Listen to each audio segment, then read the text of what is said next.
AFL 9's fitness component analysis task.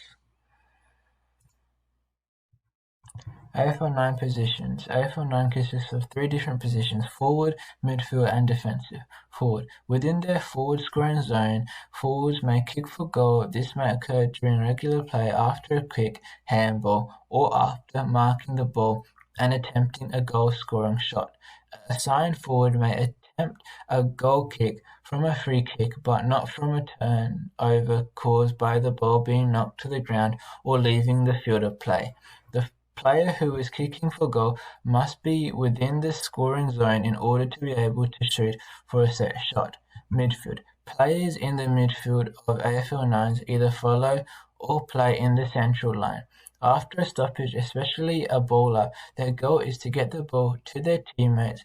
They achieve this using a variety of strategies involving midfield positioning, especially wingers and general midfielder skills. Defensive. The goal of an AFL 9's defender is to make it challenging for the opposing team's forward line to score goals. Defenders, also known as the back line, include the fullbacks and halfbacks, among other positions. A defender can operate in various back line positions. Defenders can play fullback or one of the 2 back pockets on the full-back line. Defenders take the position in the central half-back or one of the 2 half-back flankers on the half-back line. Defensive. The back line or defensive line in football consists of 6 positions. They are split into 2 rows of 3 each. Back line.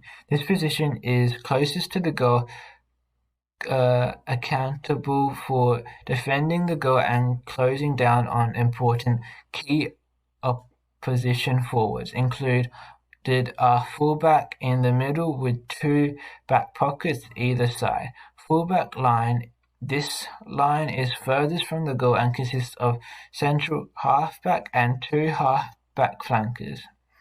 Fullback primarily attacks the full forwards of the opposition. This game has evolved over the years, but this classic struggle between a strong fullback and a full forward is an aspect of AFL that hasn't changed.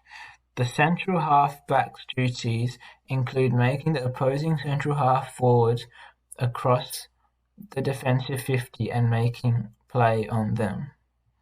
The halfback flankers are more versatile because they frequently oppose superior intelligence, quickness and kicking prowess.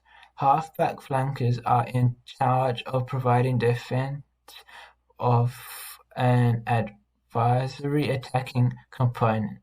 They could also be a defensive tasked with marking a specific opponent's forward or midfielder who is resetting up front. Defensive.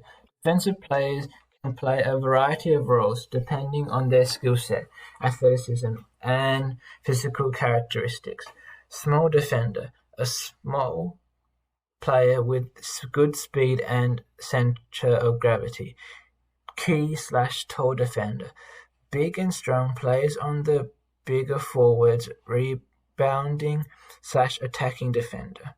Quick, small, creative, and with good skills by hand and foot.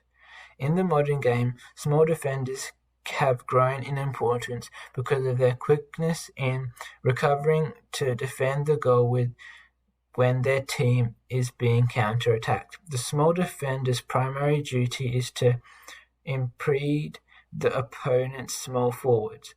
The core of defense is the key, or tall defender. The key defender must read opposition attacks in the modern game and display an intercept marking presence.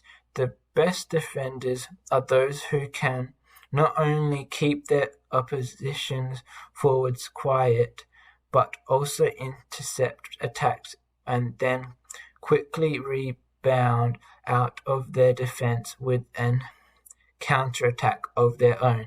However, you don't typically see them as an attacking outlet. Attacking and rebounding, the primary responsibilities of the defense is to launch a quick counterattack that they ought to be able to return to aid their other defenders as well.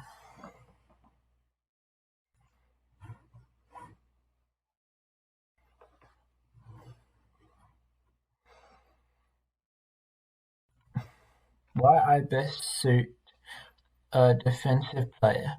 I believe that I would best suit the role of a key defender, tall defender, for many reasons. First of all, I am tall with a height of 1.80 centimeters with a wingspan of 1.82 centimeters, when the average height of an AFL player is 1.88 centimeters.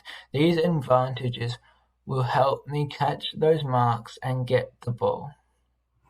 Agility is very important for a key defender, allowing them to get those rebounds quickly. I recorded a result of 16.64 seconds for my agility test, compared to the national average of 16.2/18.1 seconds. I am quite quick on my feet, however, there is still a lot of room for improvement. Strength is another aspect of a key defender that really defines their role. Strength allows them to be able to hold their ground and get their tackles.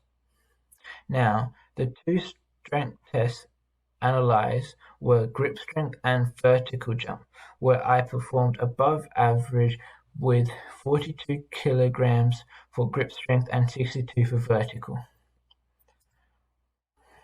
Thank you for listening.